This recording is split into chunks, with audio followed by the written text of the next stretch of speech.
Hello সবাইকে, আশা করি সবাই ভালো আছেন। তো আমি আগের ভিডিওতে আপনাদের শুকনো উপকরণটা দেখিয়ে দিয়েছি কাপকেকের।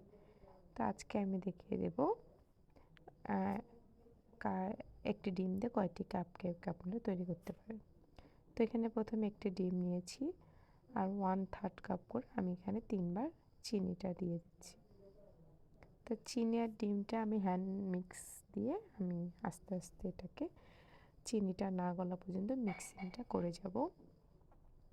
তো এখন দিয়ে দেবো আমি এখানে হচ্ছিল 1/2 কাপ দুধ, লিকুইড দুধ একটু জাল করে নিয়েছি, নিয়ে আমি ভালো করে মিক্স করতেছি। তারপর এখানে দিয়ে দেব 1/2 কাপ তেল।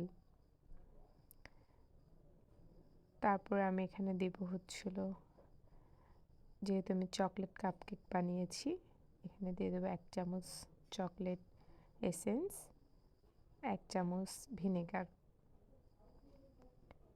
তো ভিনেগারটা দেওয়া হয়ে গেলে আমি এটাকে আবার ভালো করে মিক্সড করে নেব যতক্ষণ না পর্যন্ত একটু সবগুলো উপকরণ একসাথে মিশে যায়।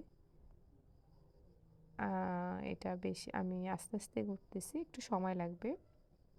তারপর আমি এখানে আগে থেকে শুকনো উপকরণটা আমার রেডি করা ছিল, এই যে একবারে দিয়ে দিলাম। দিয়ে আমি এটাকে ভালো করে আমি মিক্সড করব। তো এই যে আমার মিক্সড করা হয়ে গেছে। তো আপনারা একটি ডিম দিয়ে আপনারা 12টি কাপকেক বানাইতে পারবেন। তো আমি এখানে 12টি কাপকেকের একটা মোল্ড নিয়েছি। তারপরে এখানে আমি পেপারগুলো বসিয়ে দিচ্ছি। পেপারগুলো সব কাপে সেট করা হয়ে গেলে আমি এখানে যে পরিমাণ মতন দিয়ে দেব আমার ব্যাটারটা।